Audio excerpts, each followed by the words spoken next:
Students, ಇವತ್ತು 8ನೇ ತರಗತಿಯ ಗಣಿತ ಭಾಗ 1 ಚತುರ್ಭುಜಗಳ ಪರಿಚಯದಲ್ಲಿ ಅಭ್ಯಾಸ 3.3ರ ಲೆಕ್ಕಗಳನ್ನು ಬಿಡಿಸೋಣ. 3.3ರಲ್ಲಿ ಮೊದಲನೇ ಲೆಕ್ಕ ಸಮಾಂತರ ಚತುರ್ಭುಜ ABCDಯನ್ನು ಕೊಡಲಾಗಿದೆ. ಕೆಳಗಿನ ಹೇಳಿಕೆಗಳನ್ನು ಸಂಬಂಧಿಸಿದ ವ್ಯಾಖ್ಯೆ ಅಥವಾ ಗುಣವನ್ನು ಬಳಸಿ ಪೂರ್ತಿಗೊಳಿಸಿ. ಇದೊಂದು ಚತುರ್ಭುಜ ABCD ಅಂತ ಹೆಸರಿಸಲಾಗಿದೆ. DB Karna AC ಕರ್ಣವನ್ನು ಎಳೆಯಲಾಗಿದೆ. O ಕರ್ಣವನ್ನು ಛೇದಿಸುವ ಬಿಂದುವಾಗಿದೆ. ಈಗ ಮೊದಲನೇ ಲೆಕ್ಕ AD = ಡ್ಯಾಶ್ ಅಂತ ಕೊಟ್ಟಿದೆ. AD ಅಂತ ಹೇಳಿದ್ರೆ ಸಮಾಂತರ ಚತುರ್ಭುಜದ ಒಂದು ಬಾಹುವಾಗಿದೆ. ಸಮಾಂತರ ಚತುರ್ಭುಜದ ಒಂದು ಲಕ್ಷಣ ಏನಂತ ಹೇಳಿದ್ರೆ ಅಭಿಮುಖ ಬಾಹುಗಳು ಸಮ ಅನ್ನೋದು ಸಮಾಂತರ ಚತುರ್ಭುಜದ ಒಂದು ಲಕ್ಷಣ. AD ಒಂದು ಬಾಹು ಆದ್ರಿಂದ ಅದಕ್ಕೆ ಅಭಿಮುಖ ಬಾಹು BC ಆಗಿರೋದ್ರಿಂದ AD ಗೆ BC ಸಮ. ಆದ್ರಿಂದ AD = ಡ್ಯಾಶ್ ಅನ್ನೋ ಜಾಗದಲ್ಲಿ AD = BC ಅಂತ ಬರೆಯಲಾಗಿದೆ. ಸಮಾಂತರ ಚತುರ್ಭುಜ ABCDಯಲ್ಲಿ ಅಭಿಮುಖ ಬಾಹುಗಳು ಸಮ. ಆದ್ದರಿಂದ AD ಬಾಹು BC ಬಾಹುವಿಗೆ ಸಮ. ಈಗ ಅದರಲ್ಲಿ ಎರಡನೇದು ಕೋನ್ DCB = ಡ್ಯಾಶ್ ಅಂತ ಕೊಟ್ಟಿದೆ. ಕೋನ್ DCB ಈ ಕೋನ ಡ್ಯಾಶ್ ಅಂತ ಕೊಟ್ಟಿದೆ. ಸಮಾಂತರ ಚತುರ್ಭುಜದಲ್ಲಿ ಮತ್ತೊಂದು ಲಕ್ಷಣ ಏನಂತ ಹೇಳಿದ್ರೆ ಅಭಿಮುಖ ಕೋನಗಳು ಸಮ. ಈ ಕೋನಕ್ಕೆ ಈ ಕೋನ ಸಮ, ಈ ಕೋನಕ್ಕೆ ಈ ಕೋನ ಸಮ. ಆದ್ರಿಂದ ಇಲ್ಲಿ ಕೊಟ್ಟಿರೋದೇನು ಕೋನ್ DCB = ಡ್ಯಾಶ್ ಅಂತ ಕೊಟ್ಟಿದೆ. ಇದಕ್ಕೆ ಅಭಿಮುಖ ಬಾಹು ಇದಾದ್ರಿಂದ ಕೋನ್ DAB ಅಂತ ಬರಿಬೇಕಾಗಿದೆ. ಆದ್ರಿಂದ ಇಲ್ಲಿ ಕೋನ್ DCB = ಕೋನ್ DAB ಅಂತ ಬರೆಯಲಾಗಿದೆ. ಸಮಾಂತರ ಚತುರ್ಭುಜದಲ್ಲಿ ಅಭಿಮುಖ ಕೋನಗಳು ಸಮ. ಆದ್ದರಿಂದ ಕೋನ್ DCB ಕೋನ್ DAB ಗೆ ಸಮ. ಈಗ ಮೂರನೇದು OC = ಡ್ಯಾಶ್ ಅಂತ ಪ್ರಶ್ನೆ ಕೊಡಲಾಗಿದೆ. OC ಅಂದ್ರೆ OC ಕರ್ಣದ ಅರ್ಧ ಭಾಗ ಇನ್ನರ್ಧ ಭಾಗಕ್ಕೆ ಸಮ. ಯಾಕಂತ ಹೇಳಿದ್ರೆ ಸಮಾಂತರ ಚತುರ್ಭುಜದಲ್ಲಿ ಮತ್ತೊಂದು ಲಕ್ಷಣ ಕರ್ಣಗಳು ಪರಸ್ಪರ ಅರ್ಧಿಸುತ್ತವೆ, ಅಂದ್ರೆ ಕರೆಕ್ಟ್ ಆಗಿ ಅರ್ಧ ಮಾಡ್ತವೆ ಅಂತ. ಆದ್ರಿಂದ OC ಗೆ ಎಷ್ಟು ಅಳತೆ ಇದೆಯೋ ಅಷ್ಟೇ ಅಳತೆ OA ಗೆ ಇದೆ. ಆದ್ರಿಂದ OC = OA ಅಂತ ಬರೀಬೇಕಾಗಿದೆ. ಅದಕ್ಕೋಸ್ಕರ OC = OA ಅಂತ ಬರೆಯಲಾಗಿದೆ. ಸಮಾಂತರ ಚತುರ್ಭುಜದಲ್ಲಿ ಕರ್ಣಗಳು ಪರಸ್ಪರ ಅರ್ಧಿಸುತ್ತವೆ. ಆದ್ದರಿಂದ ಕರ್ಣ AC ಯಲ್ಲಿ OC OA ಗೆ ಸಮ. ನಾಲ್ಕನೇದು cone DAB + cone DCA = dash ಅಂತ ಕೊಟ್ಟಿದೆ. ಕೋನ್ DAB ಈಗ ನೋಡಿ, ಕೋನ್ DAB ಅಂದ್ರೆ ಈ ಕೋನ, ಕೋನ್ CDA ಈ ಕೋನ = ಡ್ಯಾಶ್ ಅಂತ ಕೊಟ್ಟಿದೆ.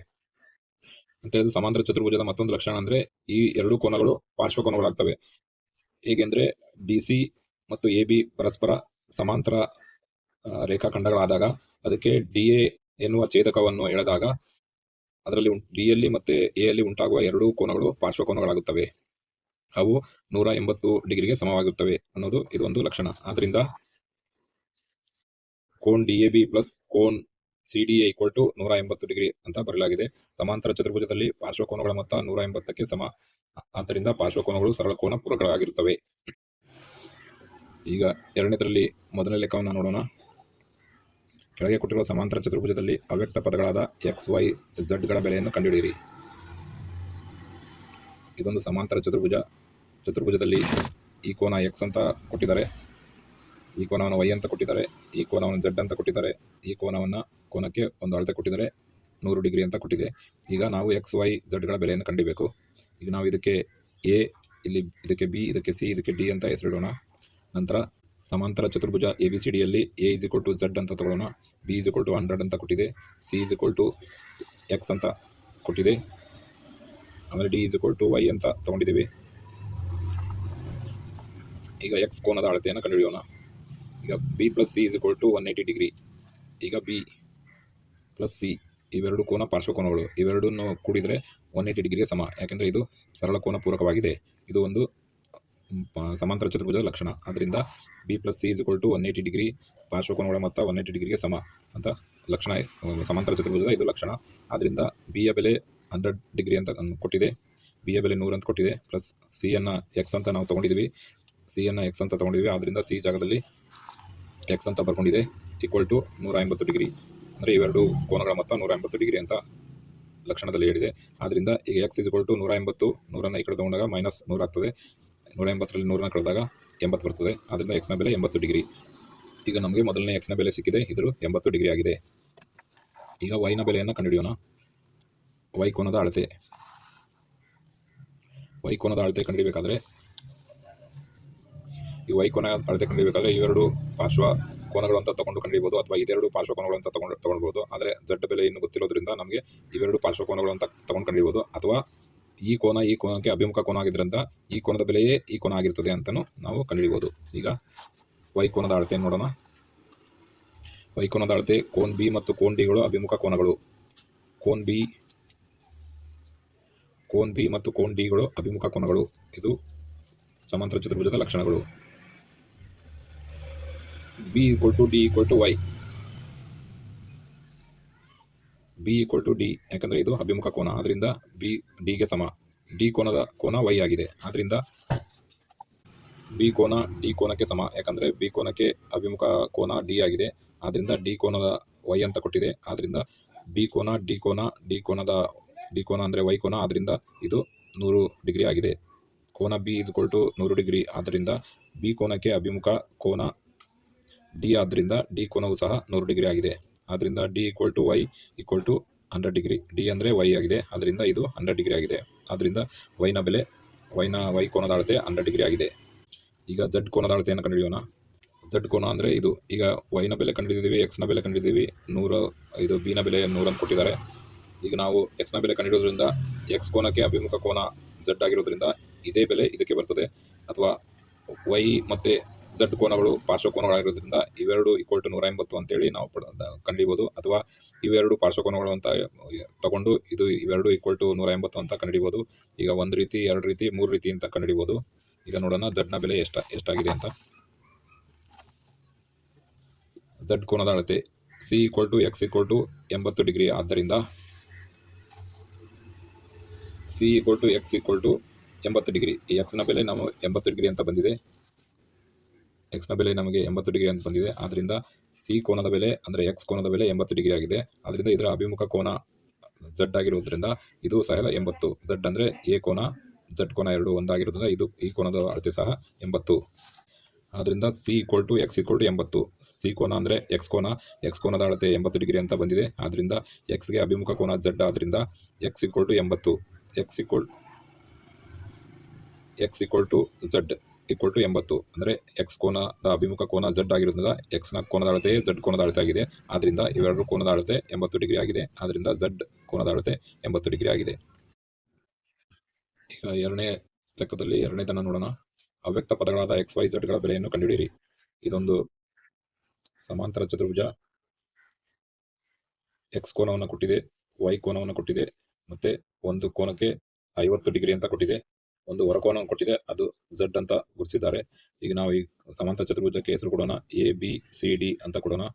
ಈ ಸಮಾಂತರ ಚತುರ್ಭುಜ ABCD ಯಲ್ಲಿ A = X ಅಂತ ನಾವು ತಗೊಂಡಿದ್ದೀವಿ, B = P ಅಂತ ತಗೊಂಡಿದ್ದೀವಿ, C = Y ಅಂತ ತಗೊಂಡಿದ್ದೀವಿ, ಮತ್ತು D = 50 ಡಿಗ್ರಿ ಅಂತ ಕೊಟ್ಟಿದೆ, ಅದನ್ನು ಬರ್ಕೊಂಡಿದ್ದೀವಿ.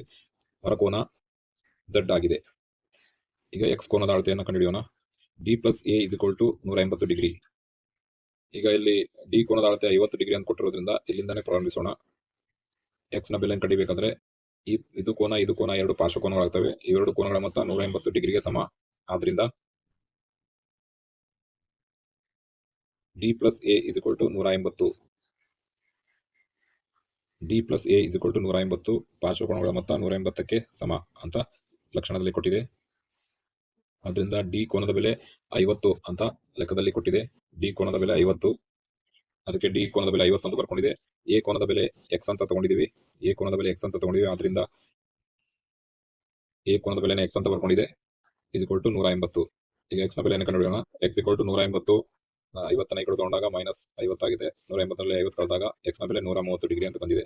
ಆದ್ದರಿಂದ ಈ X ನ ಬೆಲೆ 130 ಡಿಗ್ರಿ ಬಂದಿದೆ. ಈಗ ಈ ಡಿಗ್ರಿ ಇಲ್ಲಿ 1 ಡಿಗ್ರಿ ಬಂದಿದೆ. ಇವೆರಡು ಡಿಗ್ರಿ ತಗೊಂಡು ಇದರಿಂದ ಇದಕ್ಕೆ ಅಭಿಮುಖ ಕೋನ Y ಆಗಿರೋದ್ರಿಂದ ಈ ಕೋನದ ಅಳತೆಯನ್ನು ಕಂಡುಹಿಡಿಯೋಣ. ಈಗ Y ಕೋನದ ಅಳತೆ. ಕೋನ್ DAB ಮತ್ತು ಕೋನ್ DCB ಗಳು ಅಭಿಮುಖ ಕೋನಗಳು. ಕೋನ್ DAB ಈ ಕೋನ ಮತ್ತು ಕೋನ್ DCB ಈ ಕೋನ, ಇವೆರಡು ಅಭಿಮುಖ ಕೋನಗಳು. ಅಂದ್ರೆ X ಮತ್ತೆ Y ಅಭಿಮುಖ ಕೋನಗಳು, ಅಥವಾ A ಮತ್ತೆ C ಅಭಿಮುಖ ಕೋನಗಳು. ಅದನ್ನೇ ಹೇಳಿದೆ, A = C ಅಂದ್ರೆ A ಕೋನಕ್ಕೆ C ಕೋನ ಅಭಿಮುಖ. ಕೋನ್ DAB ಅಂದ್ರೆ A ಕೋನ, ಕೋನ್ DCB ಅಂದ್ರೆ C ಕೋನ. ಈ ಕೋನಕ್ಕೆ ಈ ಕೋನ ಸಮ, ಯಾಕಂದ್ರೆ ಇವು ಅಭಿಮುಖ ಕೋನಗಳು. ಇದು ಸಮಾಂತರ ಚತುರ್ಭುಜದ ಲಕ್ಷಣ. ಆದ್ರಿಂದ A ಅಂತ ಹೇಳಿದ್ರೆ X ಅಂತ ಕೊಟ್ಟಿದೆ, ಎ ಅಂದ್ರೆ ಎಕ್ಸ್, ಸಿ ಅಂದ್ರೆ ವೈ. ಆದ್ರಿಂದ ಆ ಜಾಗದಲ್ಲಿ ಎ ಜಾಗದಲ್ಲಿ ಎಕ್ಸ್ ಅಂತ ಬರೆದಿದೆ, ಸಿ ಜಾಗದಲ್ಲಿ ವೈ ಅಂತ ಬರೆದಿದೆ, ಈಕ್ವಲ್ ಟು 130 ಡಿಗ್ರಿ. ಯಾಕಂದ್ರೆ ಎಕ್ಸ್ ಬೆಲೆ ನಾವು ಈಗಾಗಲೇ ಕಂಡಿದ್ದೀವಿ, ಎಕ್ಸ್ ಬೆಲೆ 130 ಡಿಗ್ರಿ ಅಂತ ಬಂದಿದೆ. ಆದ್ರಿಂದ ಎಕ್ಸ್ ಬೆಲೆ 130 ಬಂದಿದ್ರಿಂದ ಅದರ ಅಭಿಮುಖ ಬಾಹು ವೈನ ಬೆಲೆಯೂ ಸಹ 130 ಆಗ್ತದೆ. ಆದ್ರಿಂದ ವೈ ಕೋನದ ಅಳತೆ 130 ಡಿಗ್ರಿ. ಈಗ ಎಕ್ಸ್ ಕಂಡಿದ್ದೀವಿ, ವೈ ಕಂಡಿದ್ದೀವಿ, ಈಗ ಝಡ್ ಕಂಡುಹಿಡಿಯೋಣ. ಝಡ್ ಕೋನದ ಅಳತೆ ಕೋನ್ ಎಕ್ಸ್ ಈಕ್ವಲ್ ಟು ಕೋನ್ ಝಡ್ ಈಕ್ವಲ್ ಟು 130. ಏಕೆಂದರೆ ಕೋನ್ ಎಕ್ಸ್ ಮತ್ತು ಕೋನ್ ಝಡ್ ಗಳು ಅನುರೂಪ ಕೋನ. ಈಗ ಕೋನ್ ಎಕ್ಸ್ ಮತ್ತೆ ಕೋನ್ ಝಡ್ ಇವೆರಡು ಅನುರೂಪ ಕೋನಗಳು. ಯಾಕಂತ ಹೇಳಿದ್ರೆ ಸಿ ಬಿ ಮತ್ತು ಡಿ ಎ ಸಮಾಂತರ ಬಾಹುಗಳು ಎ ಎನ್ ರೇಖೆಯನ್ನ ಛೇದಿಸಿದಾಗ ಇದರಲ್ಲಿ ಉಂಟಾಗುವ ಸಿ ಬಿ ಎನ್ ಮತ್ತೆ ಡಿ ಎ ಬಿ ಅಥವಾ ಸಿ ಬಿ ಎನ್ ಕೋನ, ಈ ಕೋನ ಮತ್ತೆ ಡಿ ಎ ಎನ್ ಈ ಕೋನ, ಇವೆರಡು ಅನುರೂಪ ಕೋನಗಳಾಗ್ತವೆ. ಆದ್ರಿಂದ ಎಕ್ಸ್ ಮತ್ತೆ ಝಡ್ ಗಳು ಅನುರೂಪ ಕೋನಗಳಾಗುತ್ತವೆ. ಇದು ಸಮಾಂತರ ಚತುರ್ಭುಜದ ಮತ್ತೊಂದು ಲಕ್ಷಣ. ಕೋನ್ ಎಕ್ಸ್ ಈಕ್ವಲ್ ಟು ಕೋನ್ ಝಡ್ ಈಕ್ವಲ್ ಟು 130. ಯಾಕಂದ್ರೆ ಕೋನ್ ಎಕ್ಸ್ ಮತ್ತು ಕೋನ್ ಝಡ್ ಗಳು ಅನುರೂಪ ಕೋನಗಳು. ಆದ್ರಿಂದ ಕೋನ್ ಎಕ್ಸ್ ಬೆಲೆ 130 ಅಂತ ಈಗಾಗಲೇ ನಾವು ಕಂಡಿದ್ದೀವಿ, 130 ಅಂತ ಕಂಡಿದ್ದೀವಿ. ಆದ್ರಿಂದ ಈ ಝಡ್ ಎಕ್ಸ್ ಕೋನಕ್ಕೆ ಅನುರೂಪ ಕೋನ ಆಗಿದ್ರಿಂದ ಇದರ ಬೆಲೆ ಸಹಿತ 130 ಆಗಿದೆ. ಆದ್ರಿಂದ ಝಡ್ ಈಕ್ವಲ್ ಟು 130 ಡಿಗ್ರಿ. ಈಗ ಎರಡನೇ ಲೆಕ್ಕದಲ್ಲಿ ಮೂರನೇದನ್ನ ನೋಡೋಣ. ಅವ್ಯಕ್ತ ಪದಗಳಾದ ಎಕ್ಸ್ ವೈ ಝಡ್ ಗಳ ಬೆಲೆಯನ್ನು ಕಂಡುಹಿಡಿಯಿರಿ. ಇದೊಂದು ಚತುರ್ಭುಜದ ಆಕೃತಿ. ಇ ಎಫ್ ಜಿ ಎಚ್ ಅಂತ ಹೆಸರಿಡೋಣ. ಇದಕ್ಕೆ ವೈ ಕೋನ ಅಂತ ಕೊಟ್ಟಿದ್ದಾರೆ, ಈ ಕೋನಕ್ಕೆ 30 ಡಿಗ್ರಿ ಅಂತ ಕೊಟ್ಟಿದೆ, ಈ ಕೋನ ಎಕ್ಸ್ ಕೋನ, ಈ ಕೋನ ಝಡ್ ಅಂತ ಕೊಟ್ಟಿದೆ. ಇದು ಒಂದು ಕೋನ. ಇದರ ಲಕ್ಷಣಗಳನ್ನು ಫಸ್ಟ್ ತಿಳ್ಕೊಳ್ಳೋಣ. ಮೇಲಿನ ಆಕೃತಿ ಇ ಎಫ್ ಜಿ ಎಚ್ ನಲ್ಲಿ ಇರುವ ಲಕ್ಷಣಗಳು: ಒಂದು, ತ್ರಿಭುಜದ ಒಳಕೋನಗಳ ಮೊತ್ತ 180 ಡಿಗ್ರಿ. ತ್ರಿಭುಜದ ಒಳಕೋನಗಳ ಮೊತ್ತ 180 ಡಿಗ್ರಿ ಇರ್ತದೆ, 180 ಡಿಗ್ರಿಗೆ ಸಮ ಇರ್ತದೆ. ಕರ್ಣಗಳು ಪರಸ್ಪರ ಲಂಬವಾಗಿ ಛೇದಿಸುತ್ತವೆ. ಅಂದರೆ ಈ ಕರ್ಣಗಳು ಪರಸ್ಪರ ಲಂಬವಾಗಿ ಛೇದಿಸಿರುವುದರಿಂದ ಇದರ ಕೋನದ ಅಳತೆ 90 ಡಿಗ್ರಿ ಆಗಿರ್ತದೆ. ಆದ್ದರಿಂದ ಈಗ ನಾವು ಎಕ್ಸ್ ಕೋನದ ಅಳತೆಯನ್ನು ಕಂಡುಹಿಡಿಯೋಣ. ಕರ್ಣಗಳು ಪರಸ್ಪರ ಲಂಬವಾಗಿ ಛೇದಿಸುತ್ತವೆ, ಆದ್ದರಿಂದ ಎಕ್ಸ್ ಕೋನದ ಅಳತೆ 90 ಡಿಗ್ರಿ. ಶೃಂಗಾಭಿಮುಖ ಕೋನ ಆಗಿರುತ್ತದೆ. ಇದು ಪರಸ್ಪರ ಲಂಬವಾಗಿ ಅರ್ಧಿಸಿರುವುದರಿಂದ ಇದರ ಕೋನ ಯಾವಾಗೂ 90 ಡಿಗ್ರಿ ಆಗಿರುತ್ತದೆ. ಇದಕ್ಕೆ ಇದು ಶೃಂಗಾಭಿಮುಖ ಕೋನ ಆಗಿರುವುದರಿಂದ ಎಕ್ಸ್ ಸಹ 90 ಡಿಗ್ರಿ ಆಗಿರುತ್ತದೆ. ಆದ್ದರಿಂದ ಎಕ್ಸ್ ಕೋನದ ಅಳತೆ 90 ಡಿಗ್ರಿ. ಈಗ ವೈ ಕೋನದ ಅಳತೆ. ತ್ರಿಭುಜದ ಒಳಕೋನಗಳ ಮೊತ್ತ 180 ಡಿಗ್ರಿಗೆ ಸಮ. ಈ ತ್ರಿಭುಜದ ಒಳಕೋನಗಳ ಮೊತ್ತ, ಮೂರು ಕೋನಗಳ ಮೊತ್ತ 180 ಡಿಗ್ರಿಗೆ ಸಮ ಆಗಿರುತ್ತದೆ. ಆದ್ದರಿಂದ Y plus X plus 30 is equal to 180 ಅಂತ ಕೊಟ್ಟಿದೆ. ಅಂದರೆ ವೈ ಪ್ಲಸ್ ಎಕ್ಸ್ ಪ್ಲಸ್ 30 ಈ ಮೂರು ಒಳಕೋನಗಳ ಮೊತ್ತ 180 ಡಿಗ್ರಿಗೆ ಸಮ ಅಂತ ತಗೊಂಡಿದೆ. ಆದ್ದರಿಂದ ವೈ ಹಾಗೆ ಬರ್ಕೊಂಡಿದೆ. ಎಕ್ಸ್ ಬೆಲೆ ನಮಗೆ ಈಗಾಗಲೇ ಗೊತ್ತಿದೆ, 90 ಡಿಗ್ರಿ ಇದೆ. ಆದ್ದರಿಂದ ಎಕ್ಸ್ ಬೆಲೆ 90 ಅಂತ ಬರ್ಕೊಂಡಿದೆ, 30 ಹಾಗೆ ಬರ್ಕೊಂಡಿದೆ, ಈಕ್ವಲ್ ಟು 180 ಡಿಗ್ರಿ.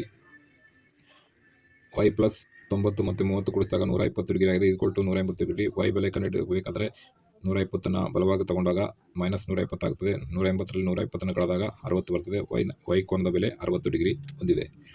ಈಗ ಎಕ್ಸ್ ಕೋನದ ಬೆಲೆ 90 ಡಿಗ್ರಿ ಇದೆ, ವೈ ಕೋನದ ಬೆಲೆ 60 ಡಿಗ್ರಿ ಸಿಕ್ಕಿದೆ. ಈಗ ಝಡ್ ಕೋನದ ಬೆಲೆಯನ್ನು ಕಂಡುಹಿಡಿಯಬೇಕಾಗಿದೆ. ಝಡ್ ಕೋನದ ಅಳತೆ. ಕೋನ ವೈ ಮತ್ತು ಕೋನ ಝಡ್ ಗಳು ಪರ್ಯಾಯ ಕೋನಗಳು, ಏಕೆಂದರೆ H G parallel to E F. H G E ಎಫ್ಗೆ ಸಮಾಂತರವಾಗಿದೆ ಮತ್ತು ಎಫ್ ಎಚ್ ಛೇದಕವಾಗಿದೆ. ಹೇಳ್ತದೆ ಅಂದರೆ H G parallel to E F, H G parallel to E F. ಈ ಬಾಹುವಿಗೆ ಸಮಾಂತರವಾಗಿದೆ ಮತ್ತು ಎಫ್ ಎಚ್ ಇದಕ್ಕೆ ಛೇದಕವಾಗಿದೆ. ಆದ್ದರಿಂದ ವೈ ಕೋನ ಝಡ್ ಕೋನ ಪರ್ಯಾಯ ಕೋನಗಳಾಗಿ ಪರಿಗಣಿಸಬೇಕಾಗ್ತದೆ. ಆದ್ದರಿಂದ ವೈ ಕೋನದ ಬೆಲೆ ಏನಿದೆ ಅದೇ ಕೋನದ ಬೆಲೆ ಝಡ್ಗೂ ಬರೋದ್ರಿಂದ ವೈ ಕೋನದ ಬೆಲೆ 60 ಬಂದಿದೆ. ಆದ್ದರಿಂದ ಝಡ್ ಕೋನದ ಬೆಲೆಯೂ ಸಹ 60 ಆಗ್ತದೆ. ಆದ್ದರಿಂದ Y is equal to Z is equal to 60. ಅಂದರೆ ವೈನ ಬೆಲೆ 60 ಬಂದಿದೆ, ಆದ್ದರಿಂದ ಝಡ್ ಬೆಲೆಯೂ ಸಹ 60 ಬರ್ತದೆ. ಆದ್ದರಿಂದ ಝಡ್ದ ಕೋನದ ಅಳತೆ 60 ಡಿಗ್ರಿ. ಈಗ ಎರಡನೇ ಲೆಕ್ಕದಲ್ಲಿ 4ನೇದನ್ನು ನೋಡೋಣ. ಅವ್ಯಕ್ತ ಪದಗಳಾದ ಎಕ್ಸ್ ವೈ ಝಡ್ ಗಳನ್ನು ಕಂಡುಹಿಡಿಯಿರಿ. ಇದೊಂದು ಸಮಾಂತರ ಚತುರ್ಭುಜ. ಇದಕ್ಕೆ ಎ ಬಿ ಸಿ ಡಿ ಅಂತ ಹೆಸರು ಕೊಟ್ಟಿದೆ. ಈ ಕೋನ ಎಕ್ಸ್ ಅಂತ, ಎ ಕೋನ ಎಕ್ಸ್ ಅಂತ ಕೊಟ್ಟಿದೆ, ಬಿ ಕೋನ 80 ಡಿಗ್ರಿ ಕೊಟ್ಟಿದೆ, ಸಿ ಕೋನದಲ್ಲಿ ಯಾವುದೇ ಕೋನಗಳು ಕೊಟ್ಟಿಲ್ಲ, ಡಿ ಯಲ್ಲಿ ವೈ ಕೋನ ಕೊಟ್ಟಿದೆ. ಇದೊಂದು ಝಡ್ ಅನ್ನೋದು ಒಂದು ಹೊರಕೋನ. ಡಿ ಸಿ ಎನ್ ಒಂದು ಹೊರಕೋನ. ಸಮಾಂತರ ಚತುರ್ಭುಜ ಎ ಬಿ ಸಿ ಡಿಯಲ್ಲಿ A is equal to X ಆಗಿದೆ, B is equal to 80 degree ಇದೆ, D is equal to Y ಇದೆ. ಕೋನ್ ಡಿ ಸಿ ಎನ್ ಒಂದು ಹೊರಕೋನವಾಗಿದೆ. ಎಕ್ಸ್ ಕೋನದ ಅಳತೆಯನ್ನು ಈಗ ಕಂಡುಹಿಡಿಯೋಣ. A plus B is equal to 180. ಪಾರ್ಶ್ವಕೋನಗಳ ಮೊತ್ತ 180. A plus B A plus B ಇದು ಪಾರ್ಶ್ವಕೋನಗಳು, ಇವೆರಡು ಪಾರ್ಶ್ವಕೋನಗಳ ಮೊತ್ತ 180 ಡಿಗ್ರಿ. ಆದ್ದರಿಂದ ಇವೆರಡನ್ನು ಕೂಡಿಸಿದಾಗ ನಮಗೆ 180 ಡಿಗ್ರಿ ಬರಬೇಕು. ಆದ್ದರಿಂದ ಎ ಪ್ಲಸ್ ಬಿ = 180. ಎ ಕೋನ ಅಂದರೆ ಎಕ್ಸ್ ಕೋನ ಇಲ್ಲಿ ಕೊಟ್ಟಿದೆ. ಎ = ಎಕ್ಸ್ ಅಂತ, ಎ ಅಂದರೆ ಎಕ್ಸ್ ಅಂತ ತಗೊಂಡಿದೆ, ಆದ್ದರಿಂದ ಎ ಜಾಗದಲ್ಲಿ ಎಕ್ಸ್ ಬರ್ಕೊಂಡಿದೆ. ಬಿ ಕೋನದ ಅಳತೆ 80 ಡಿಗ್ರಿ ಕೊಟ್ಟಿದೆ, ಆದ್ದರಿಂದ ಬಿ ಕೋನದ ಅಳತೆ 80 ಅಂತ ಬರ್ಕೊಂಡಿದೆ, =180. ಎಕ್ಸ್ = 180. ಇದು ಬಲಭಾಗಕ್ಕೆ ಬಂದಾಗ -80 ಆಗುತ್ತೆ. 180ರಲ್ಲಿ 80 ಹೋದರೆ 100 ಉಳಿತದೆ. ಅವಾಗ ಎಕ್ಸ್ ಕೋನದ ಬೆಲೆ, ಎಕ್ಸ್ ಕೋನದ ಅಳತೆ 100 ಡಿಗ್ರಿ ಬಂದಿದೆ. ಈಗ ವೈ ಕೋನದ ಅಳತೆ. ಕೋನ್ ಎಬಿಸಿ ಮತ್ತು ಕೋನ್ ಎಡಿಸಿ ಅಭಿಮುಖ ಕೋನಗಳು. ಕೋನ್ ಎಬಿಸಿ ಮತ್ತು ಕೋನ್ ಎಡಿಸಿ ಇವು ಅಭಿಮುಖ ಕೋನಗಳು. ಅಂದರೆ ಈ ಬಿ ಕೋನ ಮತ್ತೆ ಈ ವೈ ಕೋನ ಇವೆರಡು ಅಭಿಮುಖ ಕೋನಗಳು. ಆದ್ರಿಂದ B = D = 80 degree. B = 80 degree ಇದೆ, ಆದ್ರಿಂದ ಇದು ಅಭಿಮುಖ ಕೋನವಾದ್ರಿಂದ ಇದೇ ಕೋನದ ಅಳತೆ ಇಲ್ಲೂ ಬರೋದ್ರಿಂದ ವೈ = 80 ಡಿಗ್ರಿ ಆಗಿದೆ. B = D = 80 degree. ಬಿ ಹಾಗೆ ಬರ್ಕೊಂಡಿದೆ, ಡಿ ಜಾಗದಲ್ಲಿ ವೈ ಬರ್ಕೊಂಡಿದೆ. ಯಾಕಂದ್ರೆ ಡಿ ಅಂದ್ರೆ ವೈ ಕೋನ, ಡಿ ಜಾಗದಲ್ಲಿ ವೈ ಬರ್ಕೊಂಡಿದೆ, = 80. ಆದ್ರಿಂದ ವೈ ಕೋನದ ಮೊತ್ತ, ವೈ ಕೋನದ ಅಳತೆ 80 ಡಿಗ್ರಿ ಆಗಿದೆ. ಈಗ ಝಡ್ ಕೋನದ ಅಳತೆಯನ್ನು ಕಂಡುಹಿಡಿಯೋಣ. ಝಡ್ ಕೋನದ ಅಳತೆ. ಕೋನ್ ಎಬಿಎನ್ ಮತ್ತು ಕೋನ್ ಡಿಸಿಎನ್ ಅನುರೂಪ ಕೋನಗಳು. ಕೋನ್ ಎಬಿಎನ್ ಅಂದ್ರೆ ಈ ಕೋನ ಮತ್ತು ಕೋನ್ ಡಿಸಿಎನ್ ಅಂದ್ರೆ ಈ ಕೋನ, ಇವೆರಡು ಕೋನ ಅನುರೂಪ ಕೋನಗಳು. ಯಾಕಂದ್ರೆ ಡಿಸಿ ಬಾಹು ಮತ್ತೆ ಎ ಬಿ ಬಾಹು ಸಮಾಂತರ ಬಾಹು, ಆದ್ರಿಂದ ಅದಕ್ಕೆ ಬಿಎನ್ ಒಂದು ಛೇದಕವಾಗಿ ಎಳೆಯಲ್ಪಟ್ಟಿದೆ. ಆದ್ರಿಂದ ಈ ಕೋನಗಳು, ಇವೆರಡು ಕೋನಗಳು ಅನುರೂಪ ಕೋನಗಳಾಗುತ್ತವೆ. ಇದು ಸಮಾಂತರ ಚತುರ್ಭುಜದ ಲಕ್ಷಣಗಳಲ್ಲಿ ಒಂದು. ಆದ್ರಿಂದ ಕೋನ್ ಎಬಿಎನ್ ಮತ್ತು ಕೋನ್ ಡಿಸಿಎನ್ ಅನುರೂಪ ಕೋನಗಳು. ಆದ್ರಿಂದ ಬಿ = Z = 80. ಅಂದ್ರೆ ಬಿ = Z ಅಂದ್ರೆ ಇವು ಎರಡು ಅನುರೂಪ ಕೋನಗಳು ಸಮ ಇರ್ತವೆ. ಆದ್ರಿಂದ ಬಿ 80 ಆದ್ರಿಂದ Z ಸಹ 80 ಆಗಿರ್ತದೆ. ಬಿ = Z = 80, ಆದ್ರಿಂದ Z = 80. ಈಗ ಎರಡನೇ ಲೆಕ್ಕದಲ್ಲಿ 5ನೇ ತರನ ನೋಡೋಣ. ಅವ್ಯಕ್ತ ಪದಗಳಾದ XYZ ಗಳ ಬೆಲೆಯನ್ನು ಕಂಡುಹಿಡಿಯಿರಿ. ಈಗ ಇದು ಒಂದು ಸಮಾಂತರ ಚತುರ್ಭುಜ, ಇದಕ್ಕೆ ABCD ಅಂತ ಹೆಸರು ಕೊಟ್ಟಿದ್ದೀವಿ. ಅದರಲ್ಲಿ ಬಿ = 112 ಅಂತ ಕೊಟ್ಟಿದೆ. ಕೋನ್ DAC = 40, ಕೋನ್ DAC = 40 ಕೊಟ್ಟಿದೆ. ಕೋನ್ D = Y ಅಂತ ಕೊಟ್ಟಿದೆ. ಕೋನ್ ACD = X ಅಂತ ಕೊಟ್ಟಿದೆ. ಮತ್ತು ಕೋನ್ CAB Z ಅಂತ ಕೊಟ್ಟಿದೆ. ಎಕ್ಸ್ ಕೋನದ ಅಳತೆಯನ್ನು ಕಂಡುಹಿಡಿಯೋಣ. ಈಗ ಬಿ = ಡಿ = 112. ಈಗ ಬಿ 112 ಇದೆ, ಇದರ ಅಭಿಮುಖ ಕೋನ ಡಿ ಆಗಿದ್ರಿಂದ ಇದು ಸಹ 112. ಡಿ ಕೋನದ ಬೆಲೆ ವೈ ಆಗಿರೋದ್ರಿಂದ ವೈ ಕೋನದ ಬೆಲೆ 112 ಆಗಿದೆ. ಆದ್ರಿಂದ ಬಿ = ಡಿ = 112. ಬಿ ಹಾಗೆ ಬರ್ಕೊಂಡಿದೆ, ಡಿ ಯ ಬೆಲೆ ವೈ ಅಂತ ಕೊಟ್ಟಿರೋದ್ರಿಂದ ವೈ ಬರ್ಕೊಂಡಿದೆ, = 112. ಆದ್ರಿಂದ ವೈ = 112. ಬಿ ಮತ್ತೆ ವೈ ಎರಡು ಸಮ ಅಭಿಮುಖ ಕೋನ ಆದ್ರಿಂದ ಇದರ ಕೋನವೇ ಇದರ ಕೋನ ಆಗಿರೋದ್ರಿಂದ 112 ಆಗಿದೆ. ಆದ್ರಿಂದ ವೈ ಕೋನದ ಬೆಲೆ 112. ಈಗ ನಂತರ ಎಕ್ಸ್ ಕೋನದ ಬೆಲೆಯನ್ನು ನಾವು ಇನ್ನೂ ಕಂಡುಹಿಡಿಯಬೇಕಾಗಿದೆ. ಈಗ ಅದರಿಂದ ತ್ರಿಭುಜ ADCಯಲ್ಲಿ ಎಲ್ಲಾ ಕೋನಗಳ ಮೊತ್ತ 180 ಡಿಗ್ರಿಗೆ ಸಮ. ಎಲ್ಲ ಕೋನಗಳ ಮೊತ್ತ 180 ಡಿಗ್ರಿಗೆ ಸಮ. ಆದ್ರಿಂದ C + D + A = 180. C + D + A = 180. ಮೂರು ಕೋನಗಳ ಮೊತ್ತ 180 ಡಿಗ್ರಿಗೆ ಸಮ. ಆದ್ರಿಂದ C ಅಂದ್ರೆ X, D ಅಂದ್ರೆ Y, A ಅಂದ್ರೆ 40 ಅಂತ ತಗೊಂಡಿದೆ. C ಅಂದ್ರೆ X, D ಅಂದ್ರೆ Y, A ಅಂದ್ರೆ 40 ಅಂತ ತಗೊಂಡಿದೆ. X + Y + 40 = 180. X + Y ನ ಬೆಲೆ ಈಗಾಗಲೇ ನಾವು ಕಂಡುಹಿಡಿದೀವಿ 112 ಅಂತ. ಅದು 112 ಅದರಲ್ಲಿ ಹಾಕಿದೆ. + 40 = 180. 112 40 ಕೂಡಿದಾಗ 152 ಬಂದಿದೆ, = 180. ಈ X ಬೆಲೆ ಕಂಡುಹಿಡಿಯಬೇಕಾದ್ರೆ 180 - 152 ತಗೊಂಡಿದೆ ಈ ಕಡೆ. ಅವಾಗ 180 152 ಮೈನಸ್ ಮಾಡಿದಾಗ X ನ ಬೆಲೆ 28 ಡಿಗ್ರಿ ಬಂದಿದೆ. ಆದ್ರಿಂದ X ಕೋನದ ಅಳತೆ 28 ಡಿಗ್ರಿ ಬಂದಿದೆ. ಈಗ Y ಕೋನದ ಅಳತೆ ಕಂಡುಹಿಡಿಯೋಣ. Y ಕೋನದ ಅಳತೆ ಕಂಡುಹಿಡಿಯಬೇಕಾದ್ರೆ ಬಿ = ಡಿ = 112 ಅಭಿಮುಖ ಕೋನಗಳು. ಈಗ ಬಿ 112 ಆದ್ರೆ ಅದು ಅಭಿಮುಖ ಕೋನ ಡಿ ಆದ್ರಿಂದ ಅದು 112 ಆಗಿದೆ. ಡಿ ಕೋನ ಅಂದ್ರೆ Y ಕೋನ, ಆದ್ರಿಂದ ಅದು Y ಕೋನ 112 ಆಗಿದೆ. B = D = 112. ಆದ್ರಿಂದ ಬಿ ಹಾಗೆ ಬರ್ಕೊಂಡಿದೆ, ಡಿ ಅಂದ್ರೆ Y ಆಗಿದೆ. ಆದ್ರಿಂದ ಡಿ ಜಾಗದಲ್ಲಿ Y ಬರ್ಕೊಂಡಿದೆ, = 112. ಆದ್ರಿಂದ Y ನ ಬೆಲೆ 112 ಡಿಗ್ರಿ ಆಗಿದೆ. ಈಗ Z ಕೋನದ ಅಳತೆಯನ್ನು ಕಂಡುಹಿಡಿಯೋಣ. AB ಪ್ಯಾರಲಲ್ ಟು DC ಮತ್ತು AC ಛೇದಕವಾದಾಗ X ಮತ್ತು Z ಕೋನಗಳು ಪರ್ಯಾಯ ಕೋನಗಳು. AB ಪ್ಯಾರಲಲ್ ಟು DC ಆದಾಗ AC ಒಂದು ಛೇದಕವಾಗಿ ನಿರ್ಮಿಸಿದಾಗ X ಮತ್ತು Z ಗಳು ಪರ್ಯಾಯ ಕೋನಗಳಾಗ್ತವೆ. ಇದು ಸಮಾಂತರ ಚತುರ್ಭುಜದ ಲಕ್ಷಣಗಳು. ಆದ್ದರಿಂದ ಇದು ಪರ್ಯಾಯ ಕೋನ. ಆದ್ದರಿಂದ X ನ ಬೆಲೆ ಏನಾಗಿದೆ ಅದೇ Z ನ ಬೆಲೆ ಆಗಿರೋದ್ರಿಂದ X ನ ಬೆಲೆ ನಮಗೆ 28 ಡಿಗ್ರಿ ಬಂದಿದೆ. ಆದ್ದರಿಂದ Z ನ ಬೆಲೆಯೂ ಸಹ 28 ಡಿಗ್ರಿ ಆಗ್ತದೆ. X ಮತ್ತು Z ಕೋನಗಳು ಪರ್ಯಾಯ ಕೋನಗಳು. ಆದ್ದರಿಂದ X Z 28. ಆದ್ದರಿಂದ Z ನ ಬೆಲೆ 28 ಆಗಿದೆ. ಸ್ಟೂಡೆಂಟ್ಸ್, ಇಲ್ಲಿಗೆ ಅಭ್ಯಾಸ 3.3 ಚತುರ್ಭುಜ ಪರಿಚಯದ 1 ಮತ್ತು 2ನೇ ಎಲ್ಲ ಲೆಕ್ಕಗಳನ್ನು ಮಾಡಿ ಮುಗಿಸಿದ್ದೇವೆ. ಇದರಲ್ಲಿ ಯಾವುದೇ ನಿಮಗೆ ಸಮಸ್ಯೆ ಸಂಶಯ ಇದ್ದರೂ ಕಮೆಂಟ್ ಮೂಲಕ ತಿಳಿಸಿ, ನಾನು ಅದಕ್ಕೆ ಉತ್ತರಿಸ್ತೇನೆ. ಇದು ಮ್ಯಾಥ್ಸ್ ಮ್ಯಾಗ್ನೆಟ್ ಯೂಟ್ಯೂಬ್ ಚಾನಲ್. ಇದನ್ನು ಶೇರ್ ಮಾಡಿ, ಲೈಕ್ ಮಾಡಿ, ಇತರರಿಗೆ ಶೇರ್ ಮಾಡಿ. ಇದು ಮ್ಯಾಥ್ಸ್ ಮ್ಯಾಗ್ನೆಟ್ ಯೂಟ್ಯೂಬ್ ಚಾನಲ್. ಈ ಚಾನಲನ್ನು ಲೈಕ್ ಮಾಡಿ, ಶೇರ್ ಮಾಡಿ, ಸಬ್ಸ್ಕ್ರೈಬ್ ಆಗಿ, ಬೆಲ್ ಐಕಾನನ್ನು ಒತ್ತಿ ಎಲ್ಲ ಪಾಠಗಳನ್ನು ನಿಮಗೆ ತಲುಪುವಂತೆ ಮಾಡಿಕೊಳ್ಳಿ. ಇದು ನಿಮಗೆ ಅರ್ಥವಾಗಿದ್ದರೆ ಕಾಮೆಂಟ್ ಮೂಲಕ ತಿಳಿಸಿ, ಅರ್ಥವಾಗಿಲ್ಲದಿದ್ದರೂ ಕಾಮೆಂಟ್ ಮೂಲಕ ತಿಳಿಸಿ. ನನ್ನ ಮುಂದಿನ ಪಾಠಗಳಿಗೆ ಇದು ನನಗೆ ಸಹಾಯಕವಾಗುತ್ತದೆ.